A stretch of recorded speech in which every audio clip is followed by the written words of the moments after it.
7 or 8 members here, so no, 7, I guess. So yeah, it is May 18th at 7 p.m. We're actually going to start on time. And thank everybody for coming. We are in the middle, as you know, of warrant review season, so there'll be some of that tonight. And we have a quorum. By my count, we have 1, 2, 3, 4, 5, 7 of us, if I'm not mistaken. So that's good. I'm not sure how much we have to cover tonight, because some of the articles that we may still have left to review will wait until our next meeting at the beginning of June. But we'll know more about that as we go through it, and Charlie kind of guides us. As usual, the meeting will start with like a review of the minutes. We have 2 meetings, the 23rd of February. I believe it was what, April 27th, if I'm not mistaken. And I hope you've had a chance to look at the minutes. If you have, and anyone wants to offer up a vote on accepting them, I'm happy to entertain that. So moved. Second. Thank you. I'll do a roll call vote for now. We're both sets of minutes, Linda. Linda? Aye. Aye for me. Kathy? Mo? Aye. Ira? Aye. Stephen? Aye. And Jeff Tash? Aye. Okay, so 7-0 to accept the minutes from the 23rd and the 27th of April, 23rd of February, 27th of April. Thank you for that. As you will recall, we were in the run-up to getting the warrant finalized at our last meeting, and Charlie was good enough to run us through what was then the current state of town finance and the state of the warrant and the articles within it. Charlie, if you wouldn't mind, just as sort of a precursor to our going through the articles themselves, so I have a feeling that we'll get more of the narrative as we go through the operating budget articles and the capital budget articles. So you don't have to do that and then repeat it later. But if you could give us a sense of where we are with closing the books and getting to certification of free cash, and also where we are relative to the override. Yep. As we go through this warrant, the current warrant. We will. Okay, well, let me, thanks. Nice to see everybody. So let me think here. Let me talk about where we're at on the bigger project, sort of really what we talk about as a forensic audit for FY 20 and 21. And we're going to be meeting with Kathy and Jeff and Mo tomorrow, I believe, in the afternoon. And we're going to give them a sort of a preliminary presentation of our sort of results and findings, frankly. So we're going to do that tomorrow in a little detail, as long as you guys will have time. Remind me what time that was, Charlie? Yeah. You can just shoot me an email later. I have a bunch of stuff written on the calendar, so I just wanted to make sure I had it.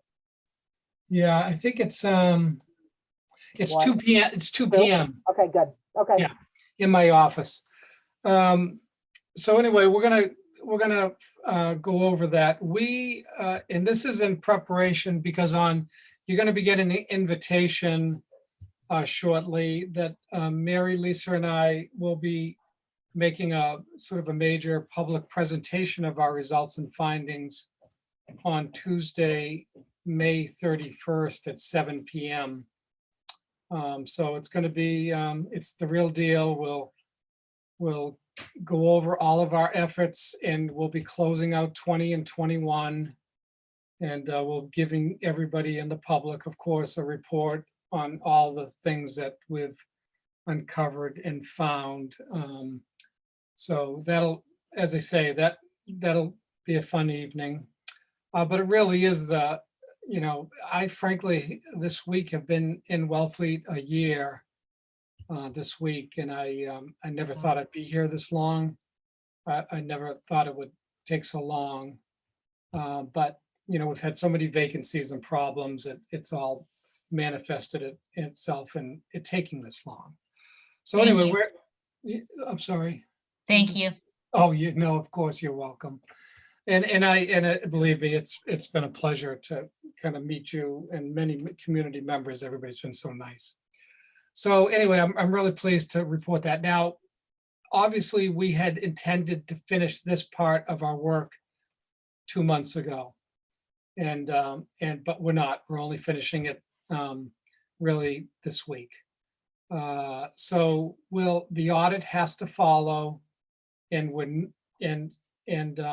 can't get free cash certified until the audit's done. So the reality is we're not going to have free cash, I doubt, certified for the annual town meeting.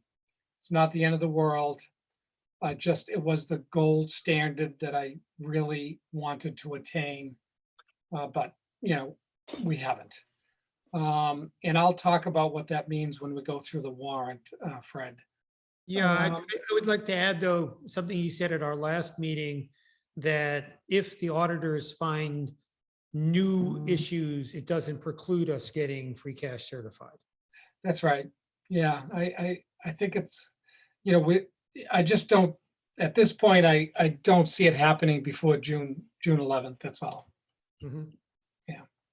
But as I said, I might reach out to the state and talk a little bit further about that. But at the moment, it's unlikely. Okay. Now, the other thing, just as a couple of little elements, my last day as the interim town administrator is sort of Monday, Memorial Day. And Rich Waldo begins his employment as the permanent town administrator on Tuesday, May 31st. And I've already talked to Rich about this. I'll stay on through town meeting in a little bit thereafter on a hopefully reduced scope. Because it makes sense to Rich and myself that I go to town meeting because I put the budget together and I put the warrant together. So I think, and then I want to do the final reports to close out the annual town meeting as well. So, and then depending upon what Rich needs, I'm available, here and there, part-time thereafter. But that's sort of the time frame. Now, Mary and Lisa, they'll, as I say, on May 31st, we'll have closed out those 2 fiscal years and give you a story about what we've found. And they will still have to work a little more closely with the auditor on the audit for FY20. And then they'll be still engaged closing out the fiscal year and working with our new finance staff, opening up the new fiscal year. And then, then they'll be sort of intermittent part-time helping out on certain phases as we go into the new fiscal 2023.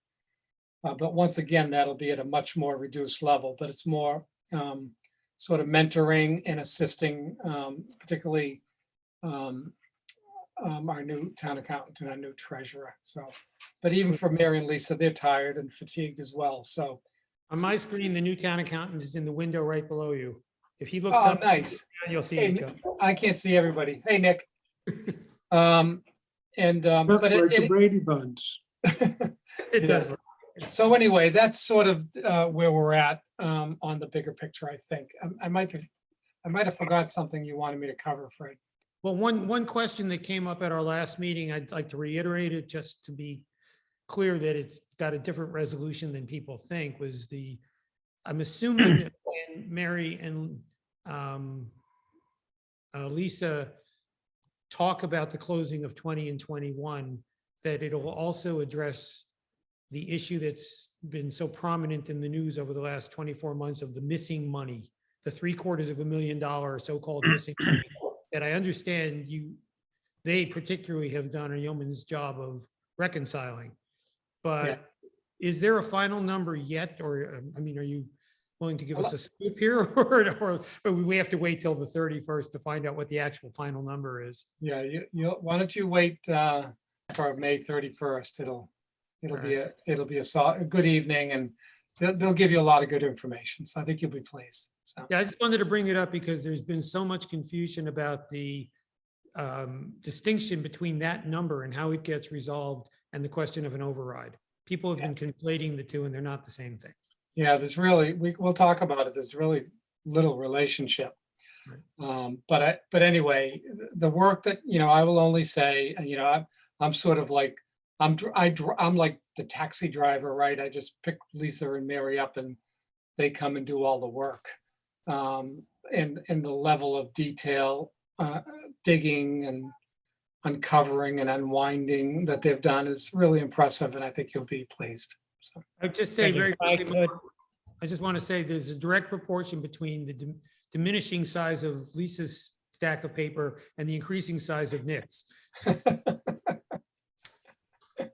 Yeah, Mo. Uh, and just to restate the obvious and to clarify, the need to make our citizens comfortable with what's going on. So I'm sure, Charlie, that you will speak to that at town meeting. And in a way that's going to, I mean, given that we're not going to have the audit done in time or the free cash available at that point, I think we need to understand the upset that will cause at town meeting. Yeah. And any indications of how we're preparing for that, not just you, but any recommendations on we as the finance committee, what actions we might take to make the citizenry feel more comfortable. So if Yeah. you'll hold that thought, Mo, I've got it under new business to talk about that very thing, about what the finance committee's perspective or position will be at town meeting. I have a quick question / comment on that, just to piggyback real quick off of Mo. Is there a way to advertise this May 31st meeting beyond just the regular select board? Because I really do think that what I don't want to have happen is have all of this time and energy in a concise message to be missed by people that are interested in it and have questions, and then start that rumor mill again. So I'd Yes. like to see that advertised way above and beyond just a regular select board meeting. Yeah, as a matter of fact, I drafted a press release that I'm going to present to the select board for approval and release. And then, of course, we'll make sure it's on our website and on social media. And Posted at the post office. yeah, we will go I do as think you much should as we. advertise the heck out of it so that Yep. nobody can say they missed the meeting. They Yeah, and I missed the think opportunity. Yeah, and the other thing about that is while our new meeting room space at the adult community center, the new equipment is being installed this week. And we actually hope to use it for the select board meeting next Tuesday, the 24th.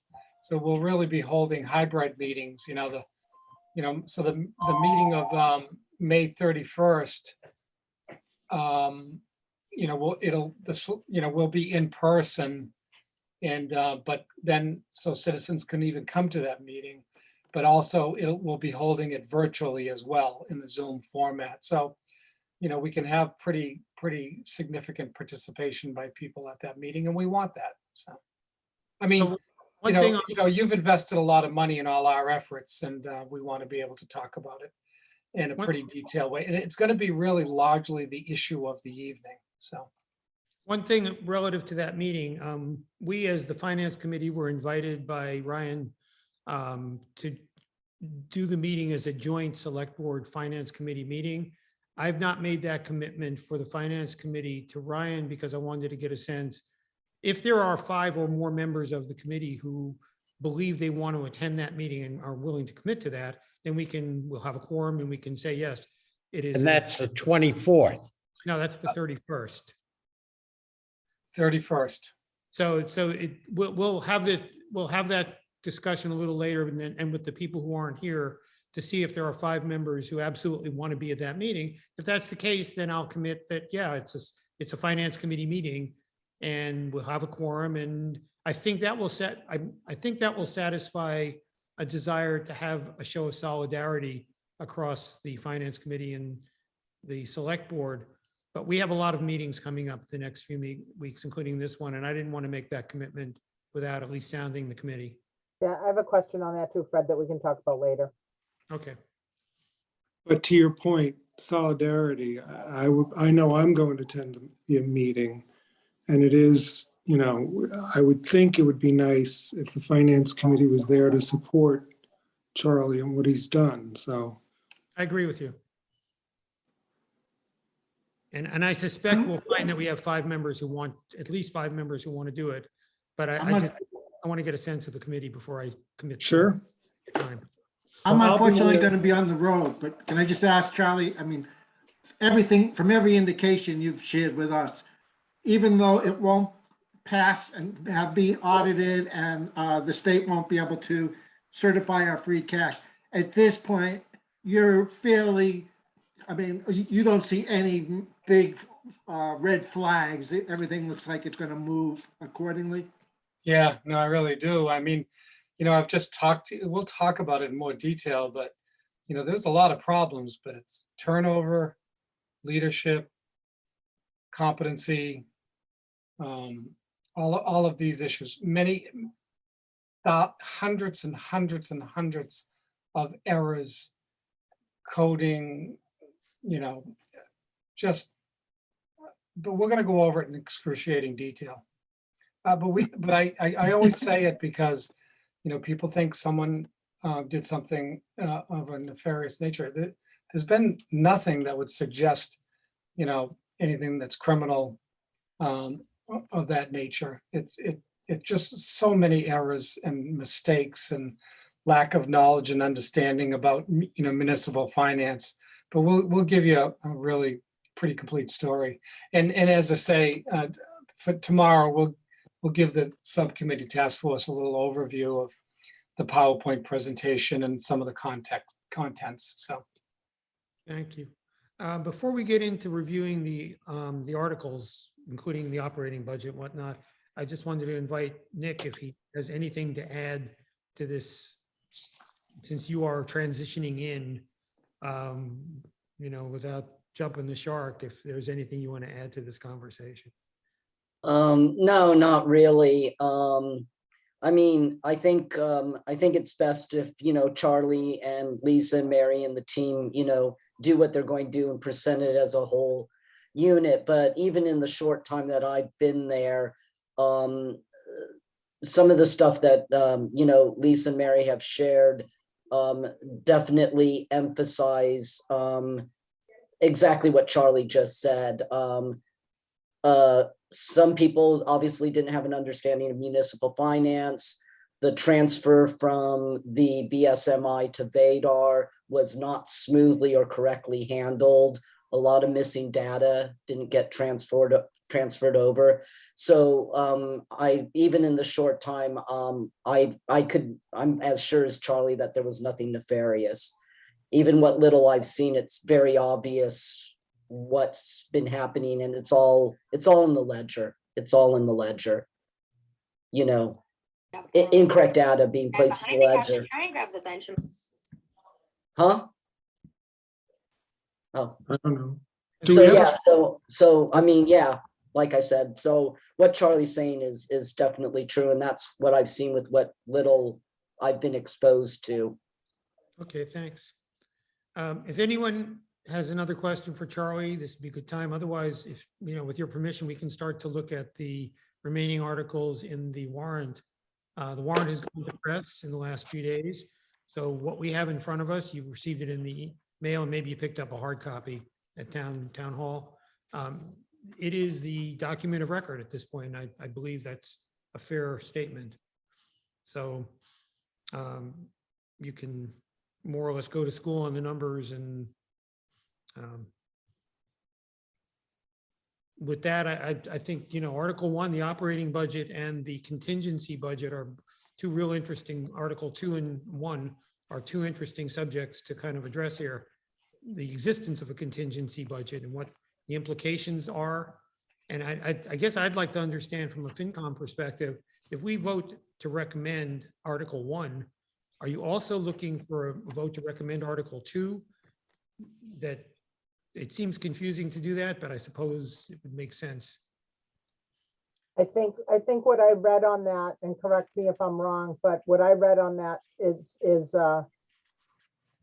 that we should approve both of them because then we don't have to come back to approve another one if the first one fails. So if the first one fails to pass, we don't have to come back. So it's an abundance of caution. You can have either one or two, and the voters can pick either one, basically. is what That's it is. fair. And if you've gone to the bottom line on both Articles 1 and 2, you'll note that there's about a $500,000 difference on the bottom line, which I believe probably ties back to your operating budget override that you presented in that spreadsheet last meeting. That's correct. So with that, I'm going to be happy to hear you talk about Articles 1 and 2 if you feel up to it. Yeah, thank you. So I'd like to maybe just focus on Article number 1 first, if that's all right, Fred. Yeah, of course. So Article number 1, the total, operating budget for FY23 is that, if you look at page 17, is that $24,960 and $960,566. So, and I know a number of your liaisons have talked to department heads to find out detail, but it's about a 2.4% increase. And really this budget, with a couple of minor exceptions, provides the same level of service to the community as you enjoy in FY22. And if you go through the budget, there's a lot of ups and downs periodically. But remember, and this budget doesn't include collective bargaining settlements, with the exception of the Wellfleet Employee Association. They have one more year under their contract, so their wage adjustments are in this budget. But other than that, the other 4 unions, I'm in negotiations now, and I'll talk a little bit about that later on. I can't say too much, but I will talk a little bit. And I think, what's interesting about the operating budget for FY23 is if you go down and look at the detail for the elementary schools on page 13, the elementary schools are down like, I forget, almost 250,000.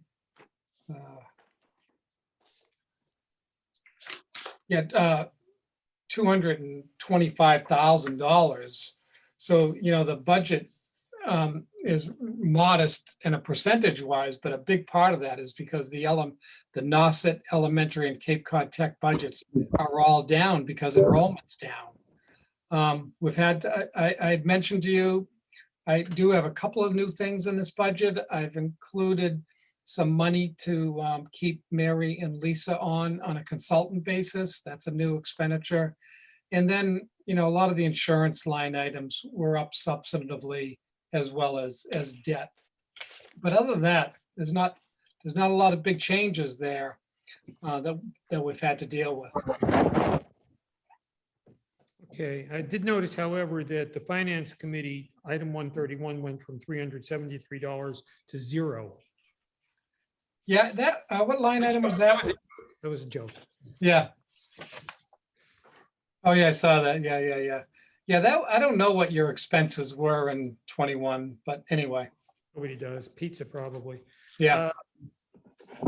So you mentioned that there were a couple of not overly significant cuts, that it was roughly a budget designed to maintain service levels from Yep. FY '22. Are there specific areas where you've had to cut services that you can address, or are they not significant enough to worry about? Not in this budget. I mean, I think one of the things, when you start digging into the detail of the budget, you weren't, there's a number of areas, Barnstable County Retirement, some of our workers' comp liability insurance programs, where you can get credits for early payments, and you weren't taking advantage of those in the past. Well, we're taking advantage of those in this budget. So we're going to be paying our assessments right the first period voucher in the new fiscal year. And like Barnstable County Retirement, I think it saved us $35,000. So, we've tried to do the things that are just sound business practices.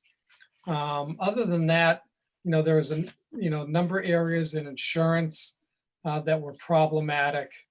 And then in solid waste, a lot of our DPW, a lot of our getting rid of solid waste and hard to handle materials, those costs have increased a lot.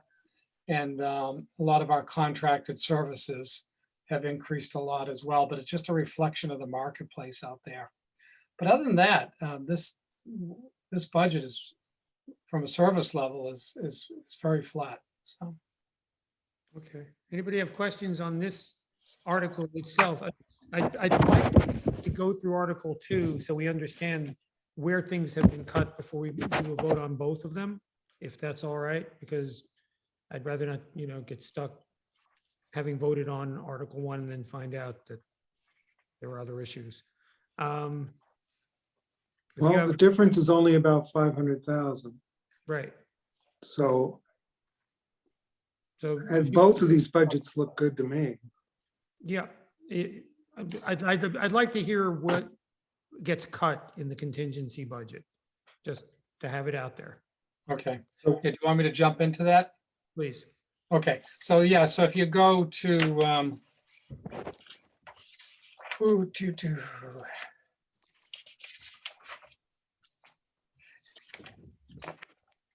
and as another comment about the article number 2, which we're required to have by the Department of Revenue. We need a budget July 1st should the override fail. I did work very closely with all the department heads. And, I just, I know there's a lot of concern in the community about what happened on the financial front, and that concern is well deserved.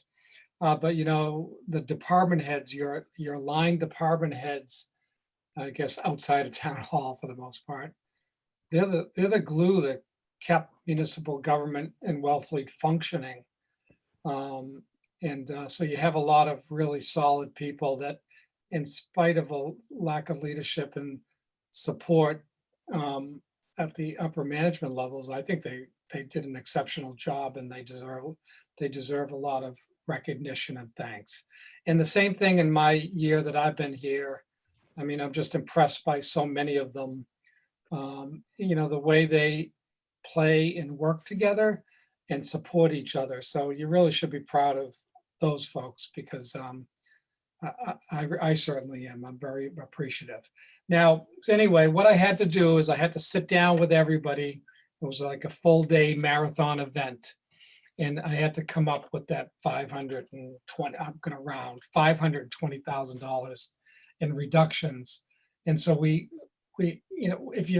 it's hard to see it when you go through that departmental budget, but we ended up, there were some situations where we could cut some expenditures, and I'll just look at line item 141, the assessor's budget.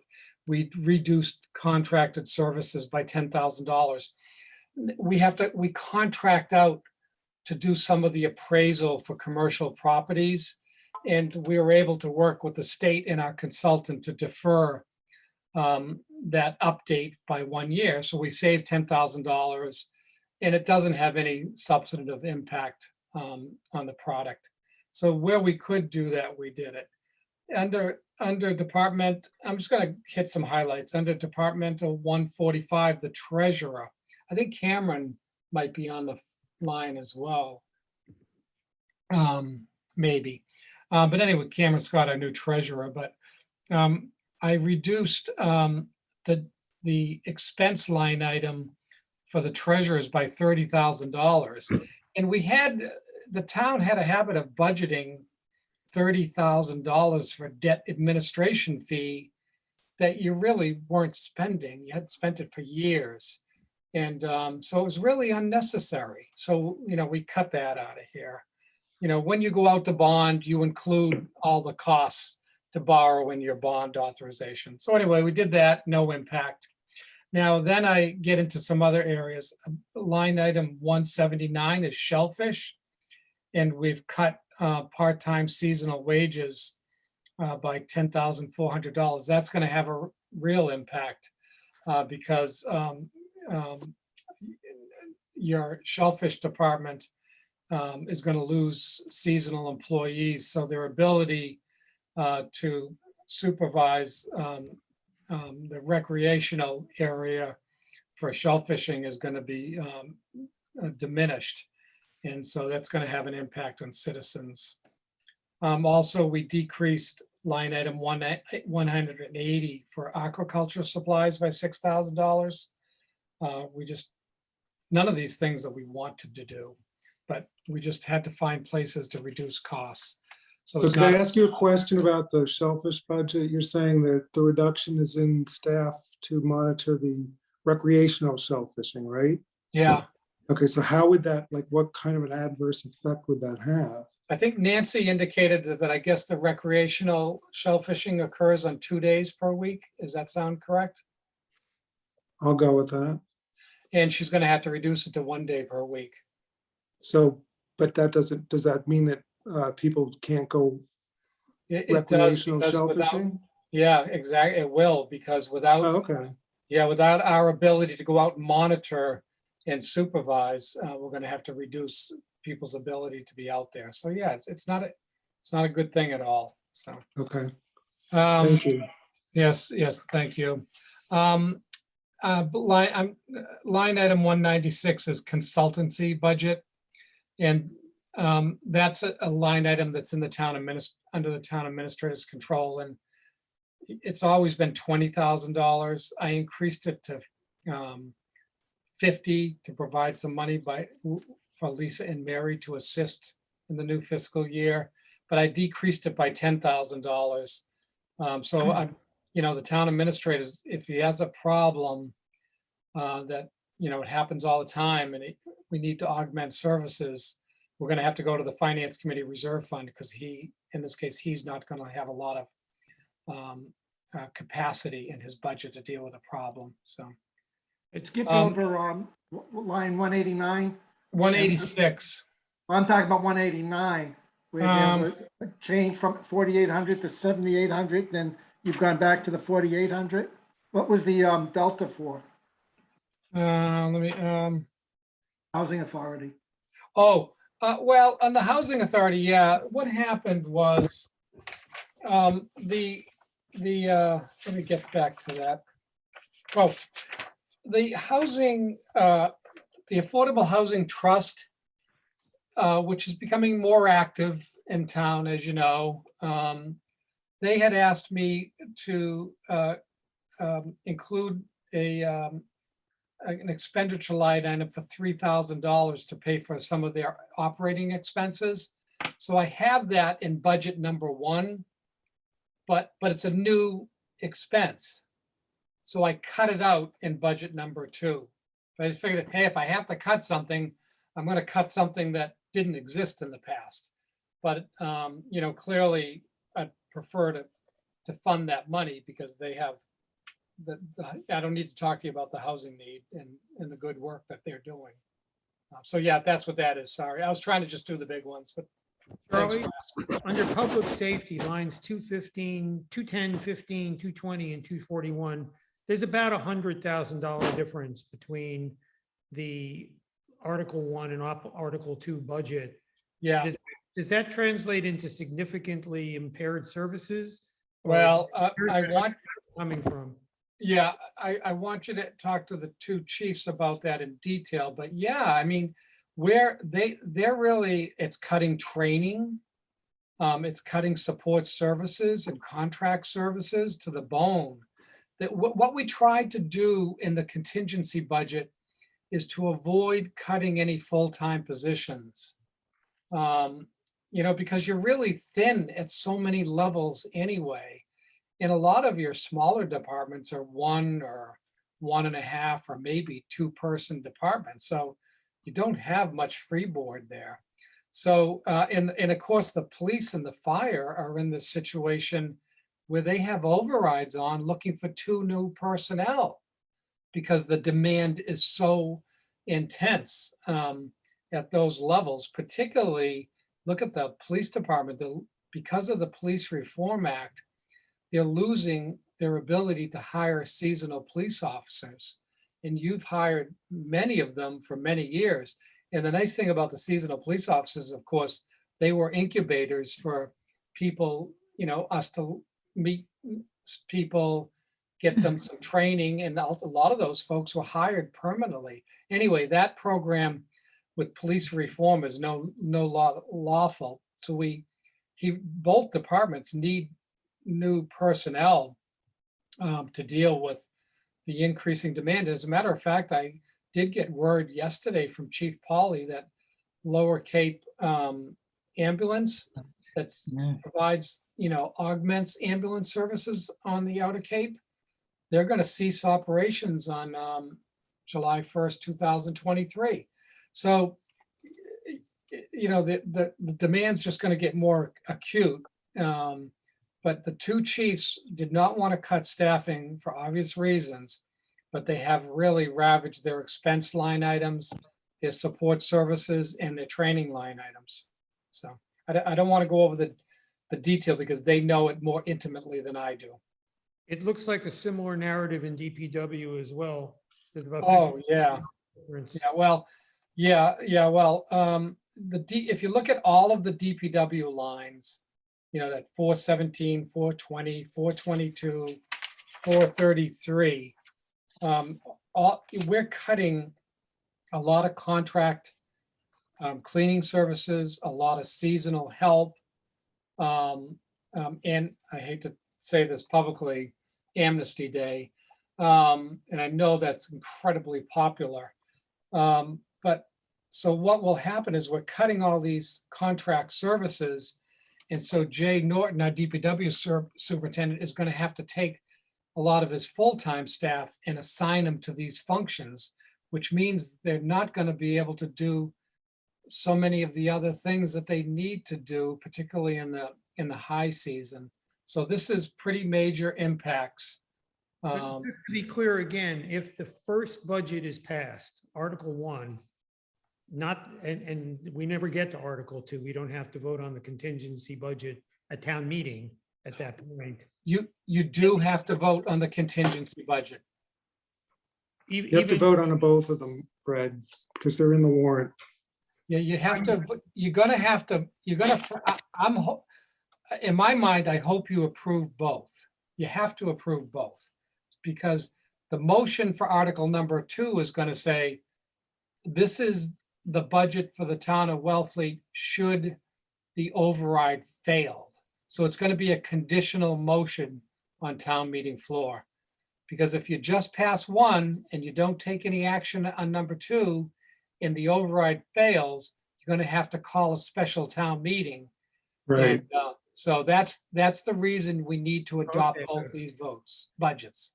So Charlie, I have a question about the DPW. What about that 50,000 boogeyman money that you were putting in there for unexpected expenses? It was 50,000, I believe. We were talking Yeah, about that. That is It's still in the budget? it's still in the budget. Yeah, so that does provide them some flexibility. Yeah. So just to And be that was really to deal with emergencies that come up. Right, yes, all that's the the first time. time the DPW is gonna be budgeting for something like that. And I Yeah, think the discussion we had was the fact that the town always does pay its bills. Yeah. So the 50,000 would be something you could just take right off the table as far as I'm concerned. Yeah. But that's- Just Let me pointing go that back. out. Let me go back and revisit that. That's a good point. And let me make sure I'm right about that too. Thank you. Okay, thank you. I'm going to write a note because I'm going to forget. Just to be clear, because I guess I'm not, and I apologize for my ignorance on this. If the town votes for Article 1, in effect, they have voted for the override, at least in principle, but they haven't voted for the override explicitly. That's what you're saying, correct? That's correct. So Okay. Fred, even if they vote for it at town meeting, it still has to pass at the ballot box. Right. Thank you, I Kathy. just wanted to be 100% clear about that for the sake of this being an open meeting, that if people, well, we voted for Article 1, we voted for the higher budget, there's still going to be a separate vote at. Yeah, so that when the ballot box, when everybody that's not a town meeting votes, so it passes a town meeting, then you have the election. If that one fails at town meeting, then we have two is the contingency. Correct. Okay. Yeah, and I will say, you know, if you think about it, why are we holding town meeting on June 11th? And it's because I asked you to do that, right? Because I honestly thought I'd have the audit done and I thought I would have free cash certified. And so but I haven't been able to attain that, and we've talked about that.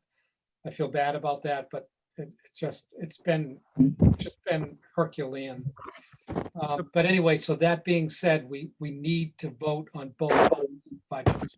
Before we do that within the finance committee, I see Mo's got his hand up, then I would entertain a motion to vote both of those articles.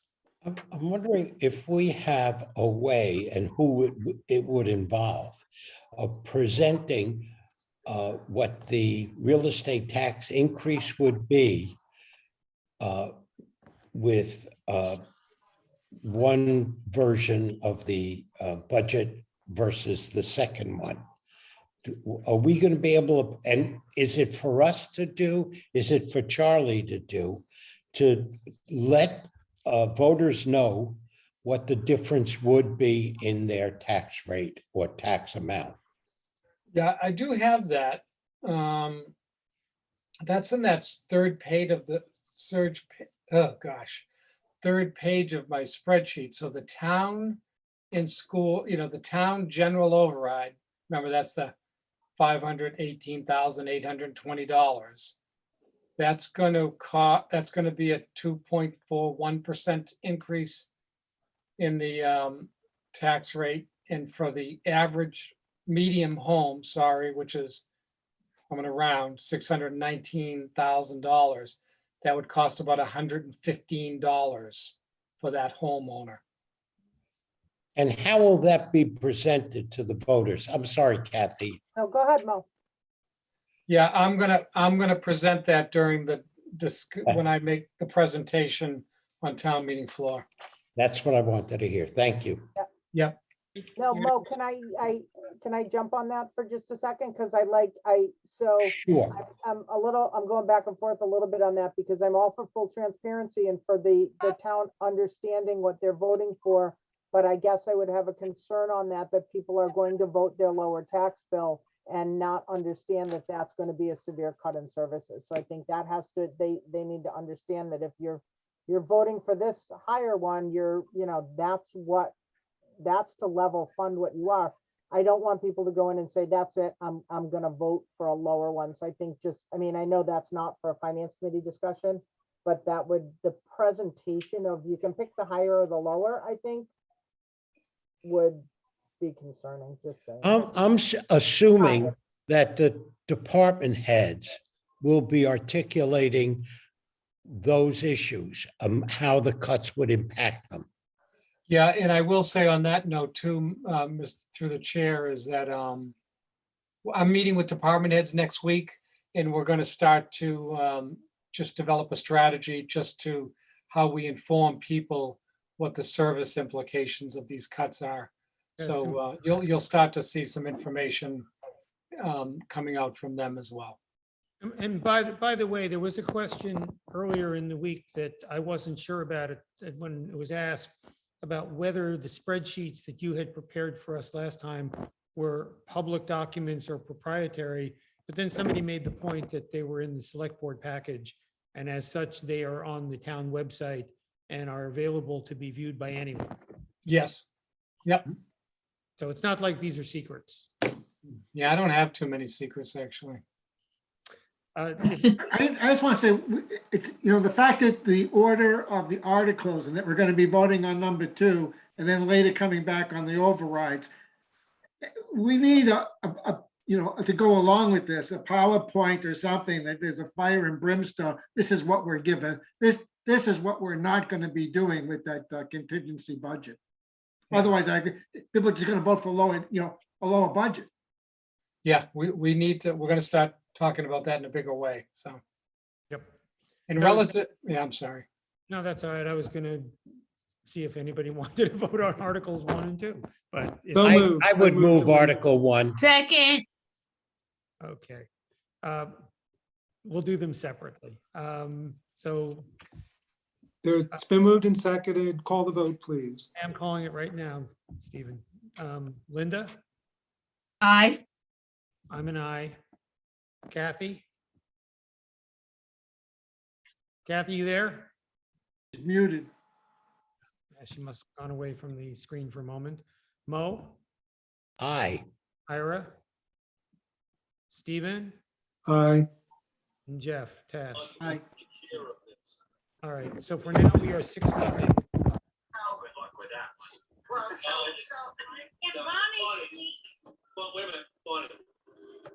Who's got their mic on? I think it's Karen's Plantier's mic was on. Karen? Just doing Yeah, it. sorry, I'm trying to. We spent a lot of time. She's running the planning board meeting at the same time. Right. Do you need me, Fred? No, we just. 'cause we're Turn off your What? mic, please. We're picking up the planning. board. Okay, Thank you. All right, I take a motion. Fred, excuse me, can you reiterate what the vote was? 6-0, and if Kathy comes back, I will ask if she would like to vote. I'm here. Oh, so would you like to vote? We did Article 1. I would love to vote in favor of those. Okay, 7-0. Thank you. You're welcome, and thank I'll you. move for the second article. to vote. Second. Okay, we're voting now on the contingency operating budget article. Linda? Aye. Aye from me. Kathy? Aye. Mo? Aye. Ira? Stephen? Aye. Jeff? Aye. Okay, 7-0 on Article 2. Thank you. Thank you. Thank you, Charlie. Very nicely done. Yeah, no, Pleasure. that's awesome. Thank you. Very refreshing too, by the way. Thank you, Steve. I appreciate that.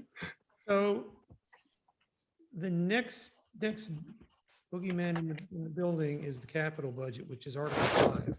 So if you could turn to Article 5.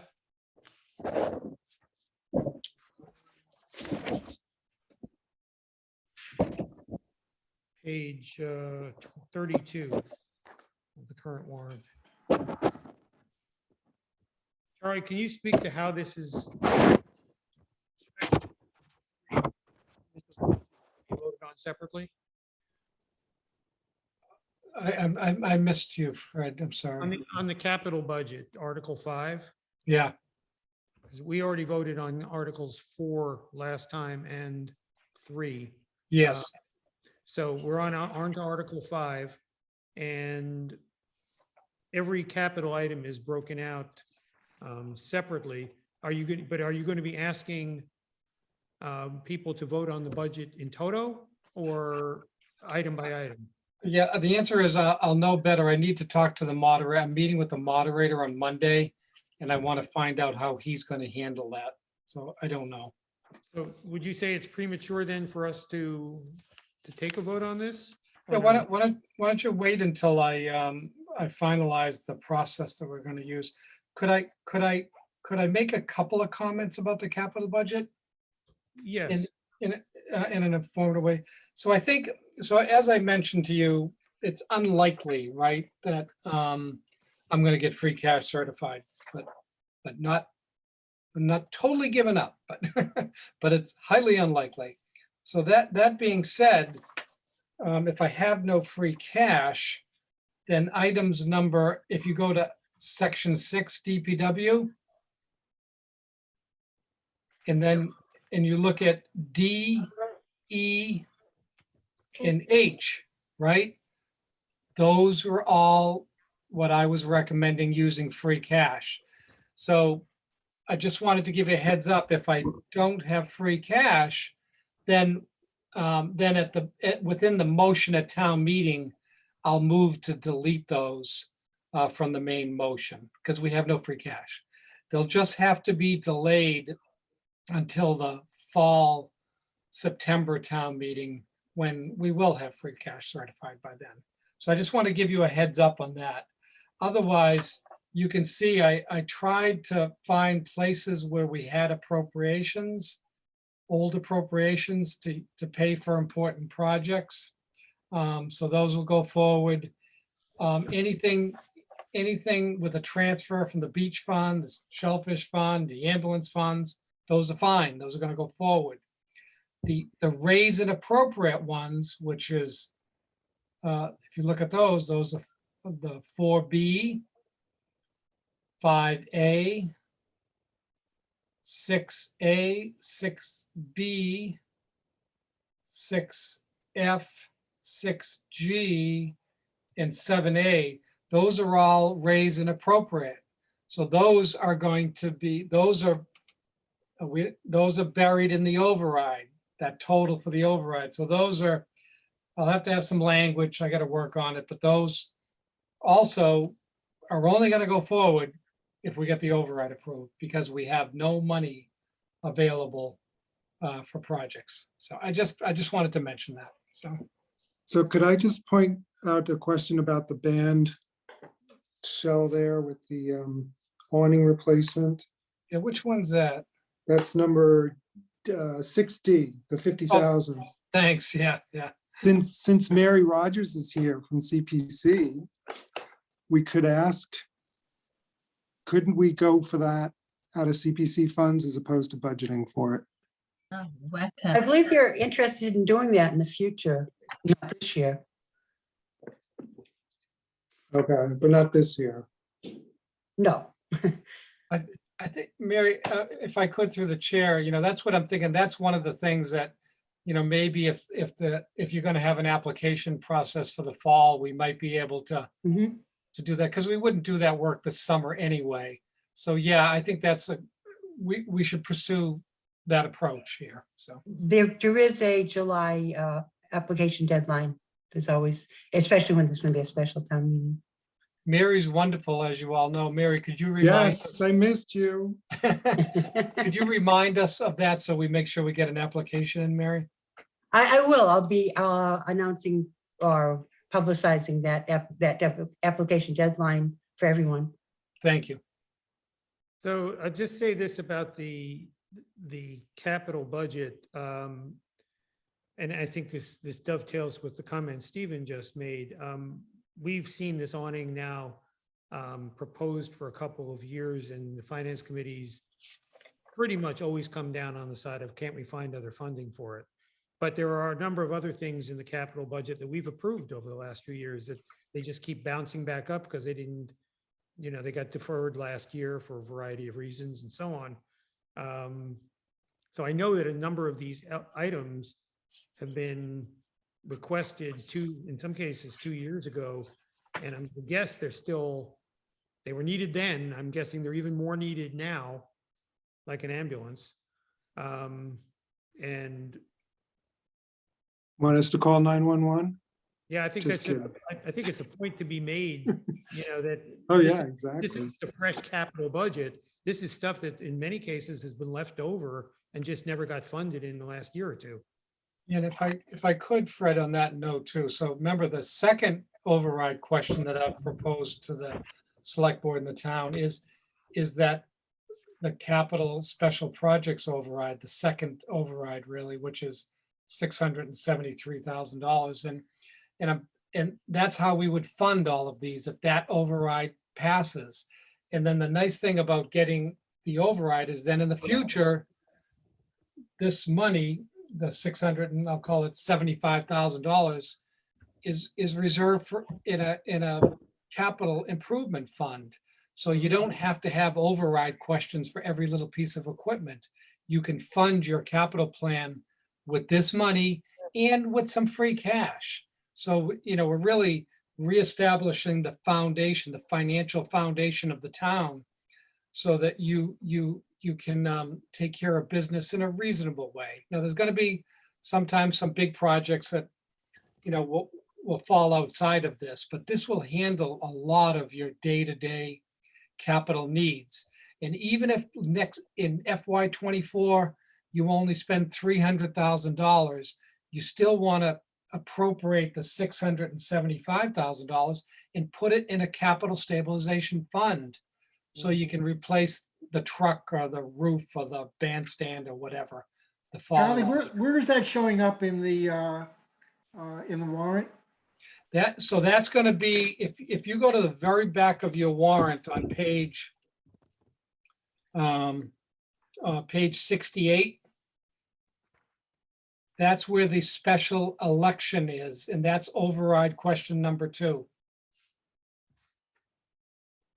So, it's like, why do you want to do that? Because, like last year, I think we had 13 override questions for 13 small projects, and we are borrowing them over 5 years. And, it's an unusual way, no disrespect to your community, but it's not common. It's not best practices for municipalities in Massachusetts. Trying to create this capital funding mechanism, and I think it'll put you in good stead going forward. Right, and this is part of the reason why we're in the mess we are right now. Yes, there was a lot of incompetence. Yes, there was a transfer from one software system to another, but as Charlie pointed out, it has been our habit to do our budgeting this way, and it has to change. And that's why this thing, number 2, is a good one. Page 68 is the whole deal. That's the whole thing here, basically. Yeah, Stephen, can I jump in on that? I have been, Mr. Chair, through you, Mr. Chairman. I've been an advocate, and Charlie and I have talked about it several times through the task force, that we shouldn't be borrowing for ambulances. We shouldn't be borrowing for vehicle replacement. Cruisers shouldn't be voted on every year. Think how much time we spend at like town meeting voting on replacement vehicles that should be part of the operations of the town. And that being said, Charlie and I had a meeting with somebody who, I forgot the town, and I probably wouldn't say it if I remembered, who said their town doesn't borrow. They don't borrow. They don't borrow. well, I will just say, not Brewster's far from perfect, and my whole world is sort of Brewster, right? But we don't borrow. We have a robust stabilization funds and capitalization plan, and right, in a way, it's worked out well because interest interest rates are so low. But Yeah. I don't think we should assume that that's going to continue. No, I think I agree with that. I don't think that that's going to continue. And I think it's been a habit of, well, we got money, let's go spend it. And it's going to take time and it's going to take discipline, but Yeah. you can't go forward with these huge projects without having, we can't keep spending 105% of what we make. We have to spend 80 or 85% of what our income is. With your permission, I'm going to move off the capital thing so we can we're not voting on it tonight. Yeah, because- sorry. Yeah, Okay. I kind of got this. Sorry. Yeah. So, it's a Can good- we, as a group, at town meeting, have a presentation like Kathy just talked about? It's possible, but again, that's not what we're up to at the moment. So we'll talk at the end of the meeting about how we're going to deal with town meeting, Yeah, but there's a better place and time for that, Jeff. We'll get there. I promise. We're up to the Marina Enterprise and Water Enterprise funds. They're obviously different. The Marina Enterprise Fund is showing a surplus in their budget of $11,850 in contrast to previous years. And the Water Enterprise is in deficit as it always is.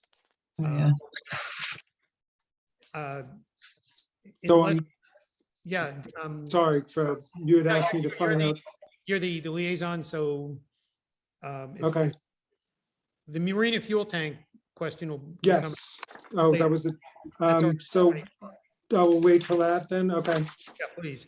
But I don't see any reason why we can't vote on Articles 6 and 7 tonight. I don't think any more information is going to be. I'll move Article 6, Can we just get a page number on that if I could? 35. 35, 36.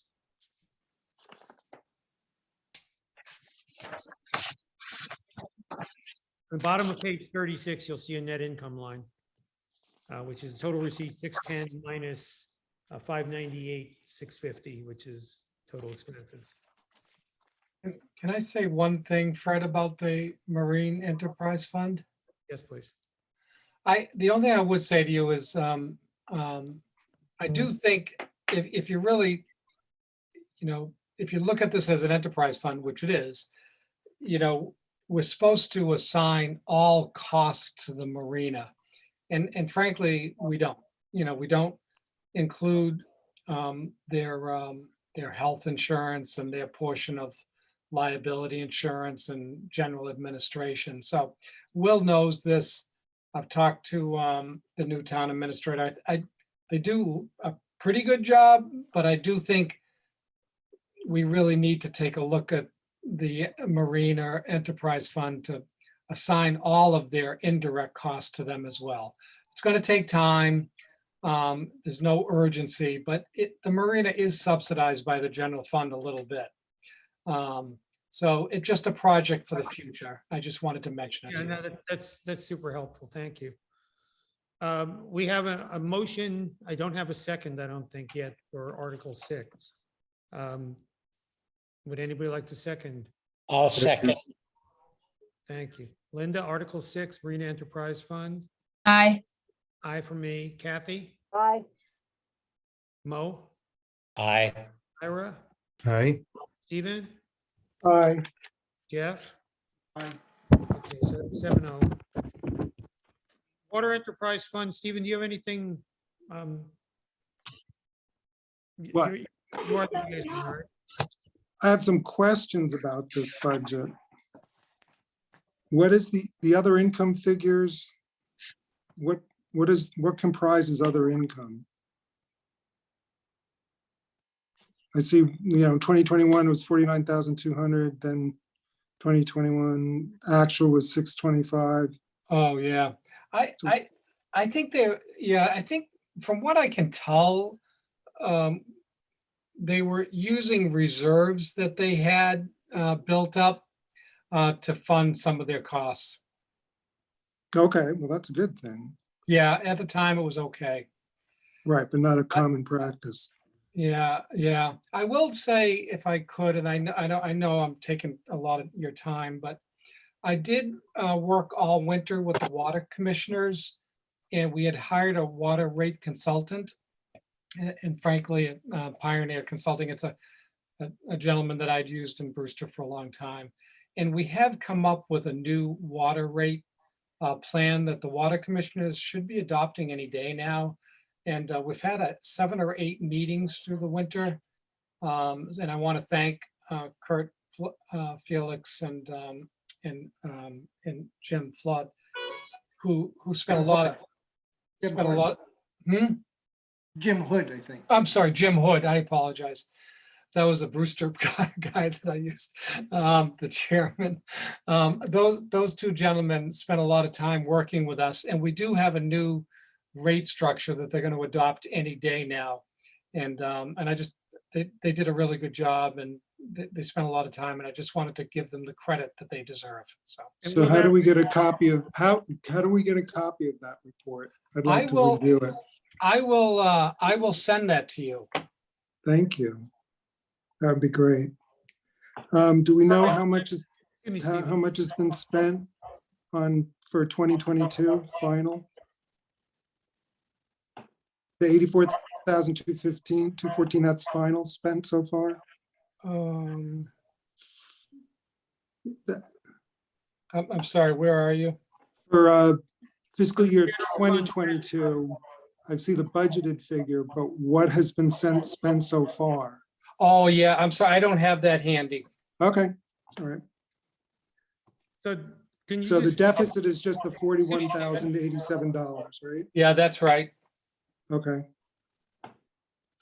so And I'm sorry, and on that note that you just made, that's a reflection of the new water rate plan that they've adopted. So that's why that's improved. so this includes the recommendations from the consultant. Yes, it does. Okay. Do we know how many hookups we have? I think there's about 280. Really? I think Customers, there's yeah. more than that. Yeah, well, we can double check. I think it's around there, so. Well, that would be Charlie, hookups, but I Charlie, mean also, I'm Uh, talking about whatever. the principal and interest line that's jumped 100,000 in a year. Can you Yeah. speak to that for a second, please? Yeah, well, that's that new project, the Coles Neck Water Main improvement project. Oh, okay, so that's the debt service on that? Yes. Okay. Yeah, and I think, that's, over time, it seems to me and the water commissioners that, that there's a good opportunity to attract new customers because of that new line. And it could use more customers just to increase some of the efficiencies. So I think they've got a plan, they've been working on it, and I think you'll see some growth in customer base going forward. Okay. Right, I Are you- believe their model is that they have to have 500 hookups to be self-sufficient. if I That remember sounds very familiar. Yeah. Yeah, Jeff, you've got your Um, hand up. It's Jeff. Yeah, I'm looking at the total revenue for fiscal year 2022, and it's 285,714. And when I look at the total operating expenses, 285,714, and then, and then I look at this precipitous change, was we look at 23, is that a typo there, or?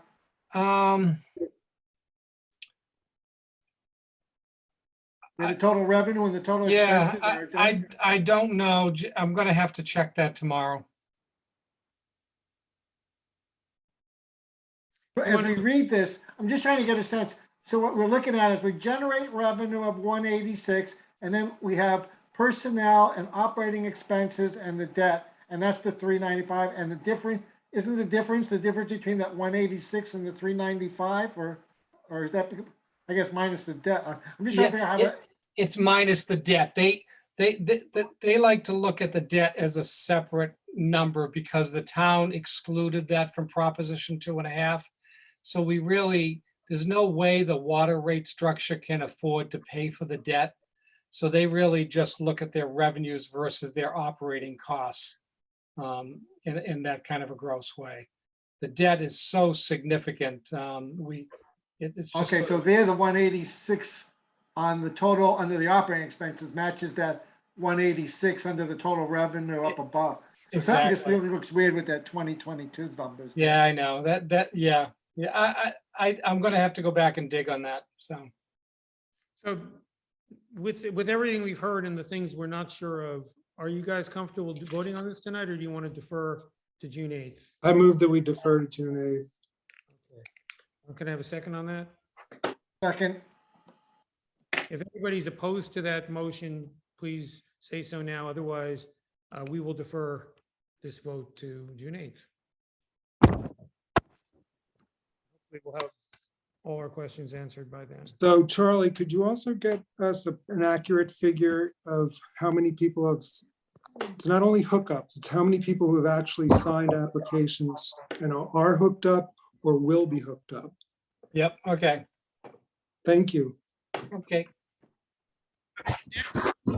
Set of articles that we did not vote on last time, I'm told by Charlie, are not yet cooked to where we can. That's Articles 8, 9, 10, 11, and 12. Those are all contract negotiation related articles that are not finalized.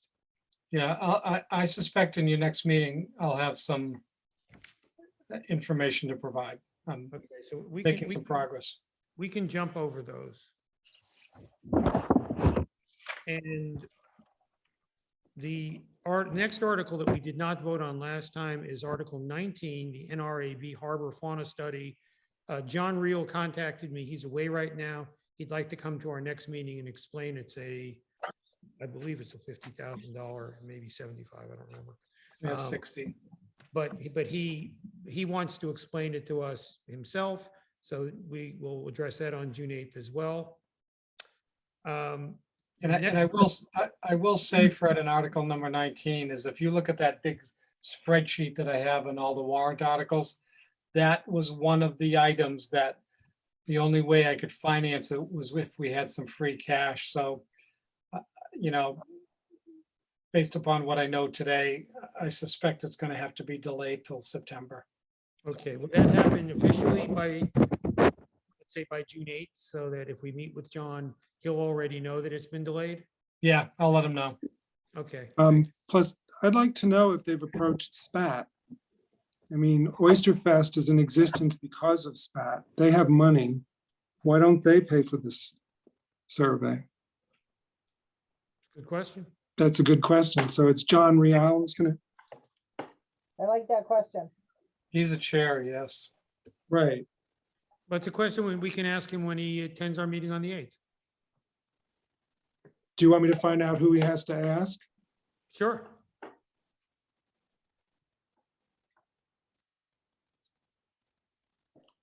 I'll put it on my task list.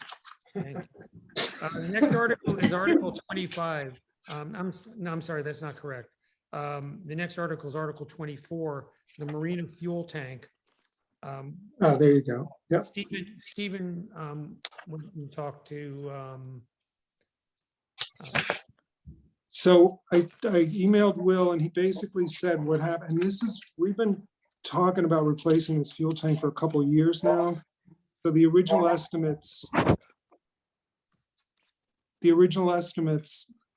unfortunately are outdated because what he's looking at, what's coming in terms of engineers and, equipment or whatever, that's why he's asking for an additional $334,500.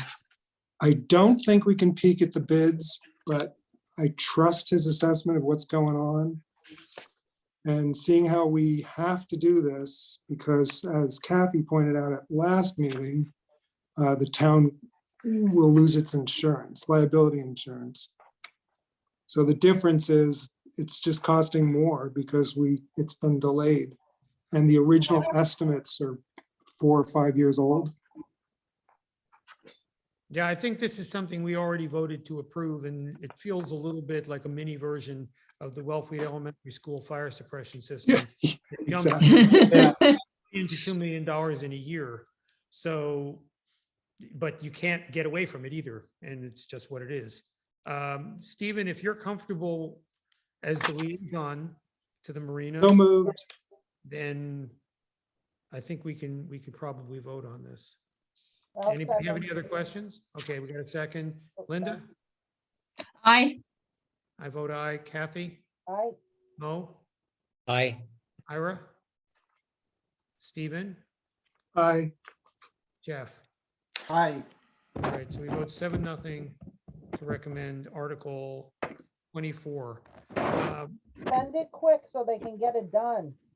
Before it goes Yeah, out. exactly. Because, well, So Article 25, I hope somebody will help me on this one because we did vote to recommend Article 26, the Lieutenant Island Heron Point survey last time. The Keller's Corner revetment engineering for $50K. I don't remember why we didn't vote on it at the Can time. I- An open question. Can someone recall? Could I recollect? comment on that, Fred? Please. So anyway, this is one of the items that the only way we were going to be able to do it is using free cash. I don't think we're going to have free cash.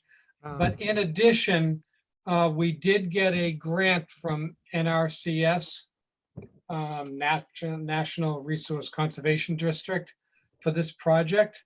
And it's going to pay 75% of the costs of it.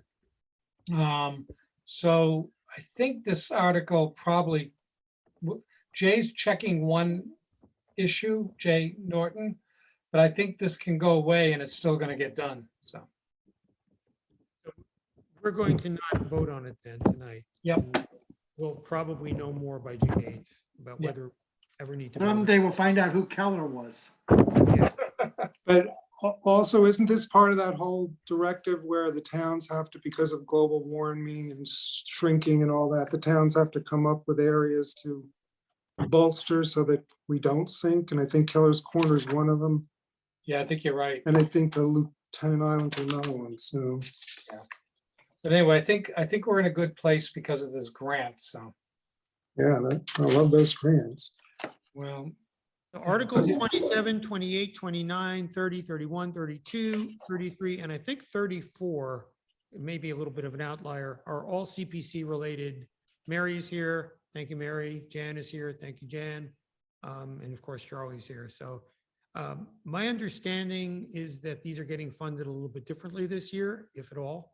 And could you speak to what the, not only what the articles are, but how they're being funded? Mary. I don't understand what your thing is about differently. It's a projected money for fiscal year 23. What comes from the state revenue based on the estimate of the town revenue. So starting with 591,000 approximately from the town of Wellfleet surcharge, the 3% surcharge revenue, and based on a 25% match from the state, which is a very conservative estimate, the state money would be 147,795. So the total of the money we're working with is 738,984. So then you have the three basic 10% for open space, which is just going into a reserve. There is no project for open space. The historic amount, which is also the 73,898. Part of it is being used, part of it's going into reserve. The housing 10% is all being used. And then any project can come out of the 488,602 left over. The one thing that is different, maybe this is what you were asking about, instead of using the whole 5% for administration, we cut the number back because there was a big push. The priority of all the projects was the playground. So by taking some of the percentage away from the administration, you can go up to 5%, but you don't have to go up to 5%. We're able to be sure that the playground and everybody basically got some of the money. So are all of these projects fully funded with available monies, By fiscal year 23 projected money, yes. projected money, right? Yeah. Right. And Lisa was working, I thought Lisa Sauvé was working on reconciling past CPC expenditures to see what Well, was left in reserve or. she So still I guess is. That's what I was talking about. I thought there was some. No, doubt it's the about same what as was last year. We didn't have a fund balance to use last year, and we don't have the fund balance to use this year. When you were talking about a July round, we do know the difference between what we projected for fiscal year 22 and what the state is providing, and it's about 240,000 more. So that's a definite until we get a figure from Lisa on the fund balance. If I could add to that, we know that when things are reconciled, we will have more money in CPC than we've been able to award. But Okay. again, we're stuck with the books being messed up. But we know there's money there because we've always been ultra conservative in the guess that we make about how much the state's going to award us.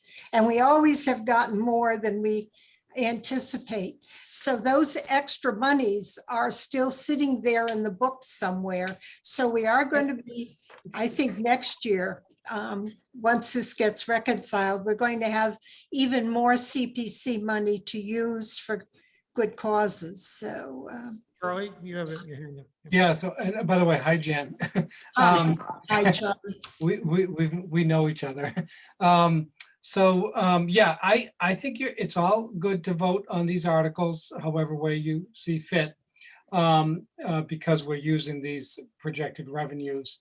And Lisa is very, very close. Mary has been incredibly helpful to reconciling, sort of the fund balances. So I think it's all going to be good, but I think you're ready to vote on these.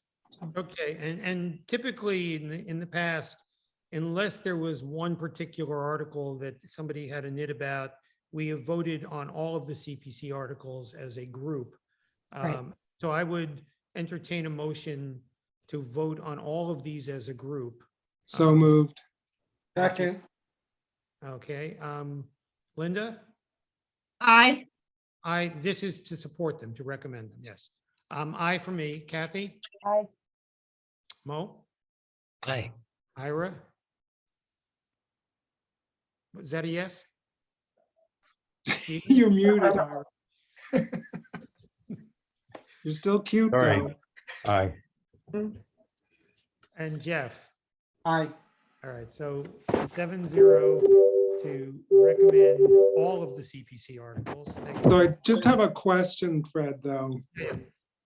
Would the elementary school sprinkler system qualify for a CPC grant? Only if No, it's- but an elementary school swimming pool would. There? No indoor recreation items. What- Oh, okay. What would you call a sprinkler system? Historic? Well, actually, not for nothing, and I don't want to go too far off track here. Preservation. When I was a little kid, there was a park where you, like, little kids could go with us, like Oh, yeah. jungle bars, whatever. They had like a little wading pool, 2 inches of water, but it had a sprinkler in it. So you go in, Yeah, and you get can't splashed. do by that. these That's little- a stretch. That was a pretty common thing in New York City, like in the 50s. So it could be, you could make an argument that the sprinkler system, if it was always on. Recreational, yeah. Well, also to Dale's question, the playground is really CPC's baby because it was on the capital plan, but the sprinkler system bumped them out for more years, and they've already been 3 years without a playground. Yeah. And I remember when it first came up. Nice. Because it was COVID year, and we were saying, well, who's going to be playing in a playground if nobody's going to school? So it's out there. The only other 4 articles that we have left on the agenda for tonight Thank you. are Articles 44, 45, 46, and 7. My understanding, and Charlie, please educate us if necessary, is that 44 and 45 allocate monies or actually allocate monies that are raised in Articles 46 and 47, 35% and 65%. So that you raise the money with a 3% tax, and then you allocate it to the affordable housing and mixed income stabilization funds. Is that Yeah. even close to correct? Yeah, I think you got it. I think you know it better than I do, actually.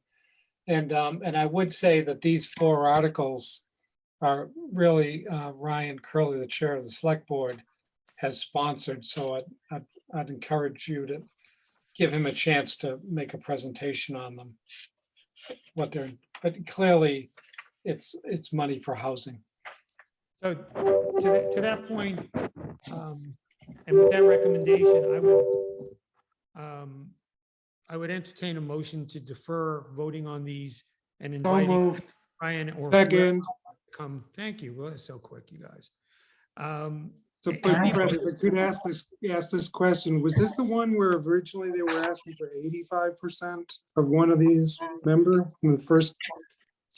Yeah, it's not clear. It looks suspiciously similar, but I'm not sure that, Well, there's 44 is asking for 35% and 45 is asking for 65%. But originally, when it first came out, didn't the Board of Selectmen throw out something to us saying they want to do 85, and what do we? Yeah, but I believe that was going to go directly to the Affordable Housing Trust, if I recall, and these are. Okay, these are separate. than that. Let's These are just, maybe- let's invite Ryan in and have Ryan explain these to us. Yeah, that's what we're going to do for June 8th. Right. So there you go. That's it for all of the articles that we can get to tonight because we've run out of articles that require a finance committee vote. So the ones that are out, hanging out there, the capital budget, the NRAB one, which may be canceled, the Keller Corner revetment one, which also requires cash. And these four. That's the work left for us on June 8th in terms of articles relating to the warrant. So, and I see we've lost the CPC folks because their work here is done. That's how it is. It's the CKS sucks. So we're on to new business, and I think we can get through it relatively quickly. If I will mention that there was correspondence, and you've received it. It came from the community development. It's not corp. It's like something else. Anyway, it was. Community Development Partnership. Yeah, the partnership, thank you. And it was an analysis of the change in tax for a resident between 10 years ago and now. So hopefully you've received it. Oh, I saw that. And there's nothing that we need to comment about it. It's there. Read it. If you have questions, we can put it on the agenda for the next meeting.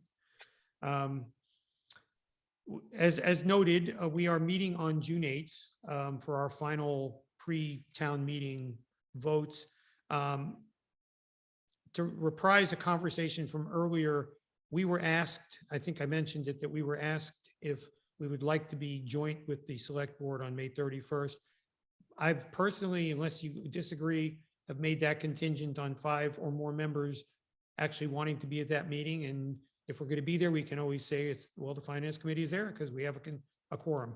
So please let me know, or through Karen Plantier, let us know as soon as possible if you plan on attending Charlie's presentation, Lisa and Mary's presentation on the 31st, either in person or via Zoom.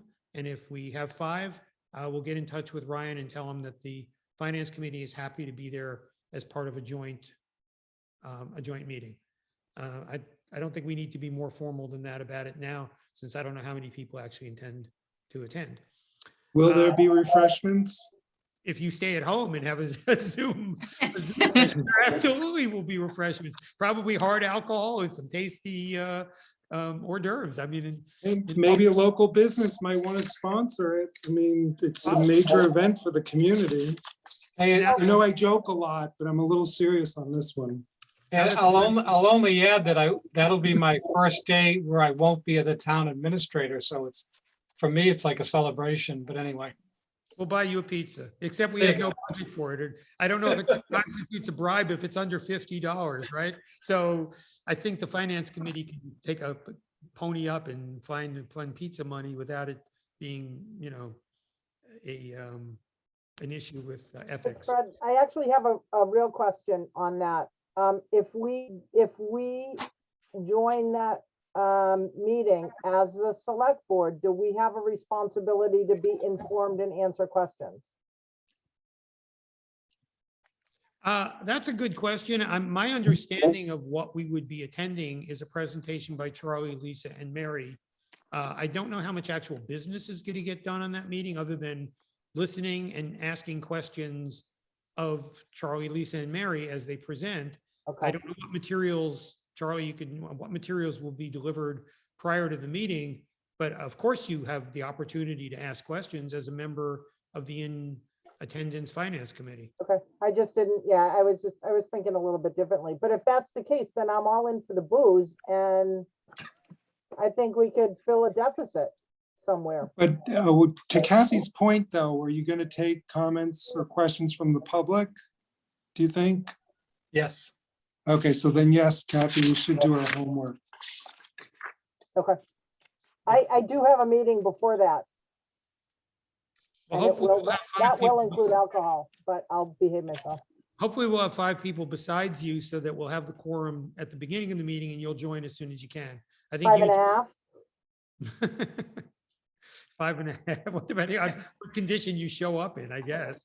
And I should point out that there is the annual pre-town meeting from the forum is scheduled for June 2nd Oh, good. at 7 PM, a Zoom meeting.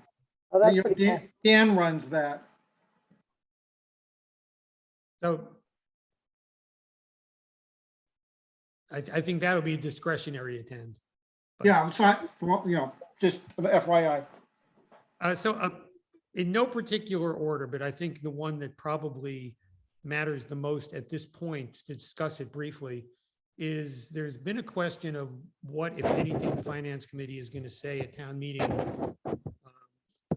I think personally that it's incumbent upon the committee to have a statement of some sort that summarizes our perspective on the experience to date over the last couple of years, where we stand right now, and if any concerns or questions arise in our minds about the future, briefly maybe highlight what those are. But for the most part, I think our primary job ought to be to, I wouldn't say cheerlead for, but if we believe as a committee, and we have voted as though we do, that the operating budget with the override needs to be passed. If we believe as a committee that the override is appropriate to get the town back on square footing, then I think it's also important for us to make a statement to that effect. Sure, as long as you can keep it to maybe 2 minutes. I think we can. And honestly, the people that come to the meeting, I mean, we care a lot about this, not that residents don't, but the people showing up at town meeting, they're just gonna be like, this is nothing compared to what I've had to. So I think it's gonna be a well-received. I do too, and I hope that's the case, but I've talked to a few people, at least one of whom was a department head in the last week or two, who said, please tell me that the override is going to pass, because there are certain people who are worried that they're going to lose resources. And I think that's a justifiable concern. And somebody Right. mentioned earlier, it could happen if people are just voting to the tax rate. Say, oh, I want to go for the lower. Exactly. And they don't fully understand what they're getting or not getting at the two different levels. So I think it'll be incumbent on Charlie and Ryan and maybe the department heads to speak their piece, but I think we need to say something as well. Well, I think we need to give them a big round of applause, because as Charlie pointed out, this town is lucky to have the department heads that we have, because they were able to continue in spite of the chaos that was at town hall. So with Yeah, your and permission, we didn't lose any department heads. They all stayed Nope. together. Everybody rallied. They did a great Yeah, job. and I have some thoughts I'd love to jot down and maybe put a compiled statement together, at some point about. I was just what going to this means. suggest, Kathy, since you're potentially the incoming chair, and I'm heading I don't the know other who's way. gonna vote for me. My husband's not gonna, if you guys were Well- on the last election. So you and I can sit down, try to craft a simple statement, and then we can send it around and let people take a whack at it if they want to make additions and whatever. But I would like to have that done by June 8th so that we can agree as a committee that whatever statement we come up with represents what we actually want to say. at Got my town. calendar right in front of me, Fred. You're on my agenda. I I'll support, write something up. I support the two of you writing it. I would emphasize that you present this budget as a reset, that we have been through a difficult period of time, and this is a difficult pill to swallow, but it's a reset for the future. I think people can understand that. I totally agree. And Well put. please forward that concern to me and I've Kathy. already said it. You've had me for 2 hours of my attention. You write it down. You're writing I'm the writing it statement. down. Look I got a little Good. sticky. I'm writing notes. It only feels like 2 hours. It's been an hour and a half. So, and we'll be out of here in a few No, minutes. Feels I like promise. 5. And Yeah, if you but could follow up with that song, We're in the Money, that might be that's part fun. of, that's Do voting. you want to on- choreograph? Do you want to choreograph the statement? Do you want fan dancers? We're in the mood. So Where Kathy in the money? Kathy and I have spoken to this. There is no, and I've asked Danny Silverman about it. There is no formal way that we have to do new officer selection. It could be by acclamation, it could be by a vote. At least in my experience, historically, you never have two people who want to run for chair or vice chair. And we have a person who is willing, and a very competent person willing to step up as chair.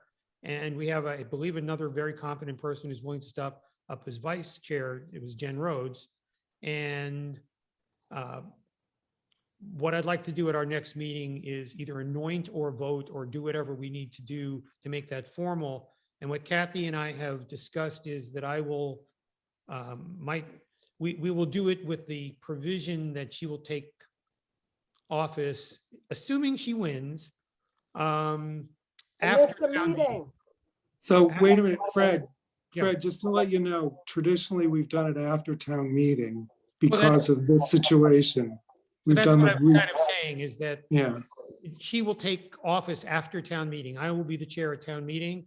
And we'll structure the vote so that we set up a date for after town meeting for when Kathy will officially be the chair. Does that make Stephen, sense? the reason I we think did that, that's, the reason. we that did doesn't that make any is- sense because you shouldn't be telling them who it's going to be ahead of time because we really don't know. I mean, No, obviously, I'll vote for Kathy, but Well, no, I what agree, I'm, but what the I'm saying reason is, we thought of taking the vote prior to town meeting oh yeah, we could do it. is so we don't have to have a Interesting. July meeting. yeah, no, I mean, it's not like we're telling anybody who it's going to be. We'll have our vote at June 8th. And if somebody else wants to run, you know, like the people who are running for select board for the short term, jump in, you know, and That's a good point. Yep. challenge Kathy. But all we're saying is that she will take her position. at Whoever the winner is, whoever the winner of the chair, whoever the person selected is, will take office after town meeting, because then we don't have to convene a July meeting just to do an election. sounds good to me. Boom. Although I was- Let's plan Kathy's coronation at Van Oh, Rensselaer. not Oh. talking about that. Wait, we have to budget for this. That's right. Alcohol. A and pizza people party. who have resurrected again. So that's it for the official stuff we need to do tonight. There are two things I just wanted to alert you to. We have members of the finance committee who are working on the Maurice's campground project officially and unofficially. They have a task force. There are segments to the task force. There's one financial component particularly that was looking primarily at how to manage the campgrounds if it were purchased. We have introduced a different perspective in the last few days, which is we need to do a deeper dive into the P&L that was sent around, because it's minimal in some ways. There are questions that are not answered by it that need to be answered. There is a move on to hire a CPA or some resource. It looks like there's going to be an extension in terms of when this has to get done by. Originally, it was May 27th, which is impossible, but it looks like it's going to get extended to June 28th. That is not official, so don't quote me, but it almost needs to be official. So hopefully it will be true. And right now, the two Jeffs, Jeff Behrens, Jeff Tash, and I are the front forward face of this support group. And Stephen and Kathy have agreed to be the sounding boards as accountants and people who are far more expert in looking at balance sheets and so on. So I think we've got a good team who are doing what they're capable and what is appropriate to them. And in no way are we taking a position for or against the purchase. We are just trying to raise good due diligence questions at this point that are lacking at the moment. So, and the select board is on board with this. We were asked by Ryan to fill this role. So it's hopefully it's a complimentary thing. And that's, if anybody has any questions about that, more will come up, but it'll be after town meeting before we have to address this. The other thing, and this is even a little more esoteric, we were asked, you may recall last year, we started to develop some policies and procedures about how the liaisons interact and all that. Ryan asked that we finalize those so that going into budget season, the finance committee's role, and to the degree we have directives, would be clear to the department heads and to the TA and so on. And those include the capital planning process, and also if anything needs to be done to the format of the operating budget, we have the authority to do that. So that'll be another post-town meeting discussion. So don't worry about it now. That's all I've got. Fred, just to comment on that, I think it would be important to invite Rich to that meeting, because again, he's gonna have, as the town administrator, it is the select board and finance committee, but also the town administrator may have ideas on how he wants something presented or what he's familiar with. So I don't think that, I don't think we should really complete that exercise and write it in stone until we get the input from the new TA. Yeah, totally agree, as we discussed. And I would also invite Nick as the town accountant to We love weigh in Nick. on that as well, because a lot of the issues in looking at the budget are clearly in his domain. And if we make changes to and this is the December, we're talking about the format of the operating budget, not the capital. If we make changes, or if we think that there's a useful change, it should run through, to your point, the TA and the accountant and the select board for that matter. Let them weigh in as well. But it's by charter, it is we have the authority to, I hate to use the word dictate, but to Request. We can strongly request the budget format of the format. budget. Yes, so And- we and- brought this up before, Yes, and we can Yeah. throw it back over the fence if it doesn't. like meet- 3-year historicals Yeah. are very helpful. And hopefully we'll have those by December, right, Nick? If not next week. So, Yeah, So there's that- gonna be one big line item for 21 and 22. It'll just be a plus and then a minus. oh God. Anyway, I've got nothing else. Does anybody else have any new business, anything else they want to talk about? I see at least one hit. Thank you, Charlie, for getting us to this point, honestly. Yeah, really. This is Thank Herculean. you. Thank you very much. No, it's been a pleasure, and just you thanking me, but I know it's really Lisa and Mary. So, yep. To all of you guys, but you brought them in, and just thank you. Yeah, no, Pleasure. great team. I have Oh, enjoyed it. Are we gonna have a checklist of best practices? Once it's on, yeah, okay. Just Yeah, want to make sure that that's happening. Yeah, we have a lot going on. Yeah. Yep, Well, some of them were already stated tonight, like getting a capital fund together. Yeah. I think the only thing missing was you saying the idiots who preceded me did not put a plan for acquiring capital in place. I really appreciate how modest Charlie is, because I think I would have mentioned the idiocy that was present. Thank No. you, Charlie. That was then, this is now. Yeah. I'd love, if anybody would like to offer up a motion to adjourn this meeting. I will So move moved. to adjourn. Okay, I got a second. If anybody is opposed to adjourning this meeting, this is your time to talk. Otherwise, good night, everyone. Thank you, Charlie. Good night. Thank you, Karen. Bye. bye. CPC. Bye-bye. Good Thank night. you for inviting me. All right. Thanks. Bye.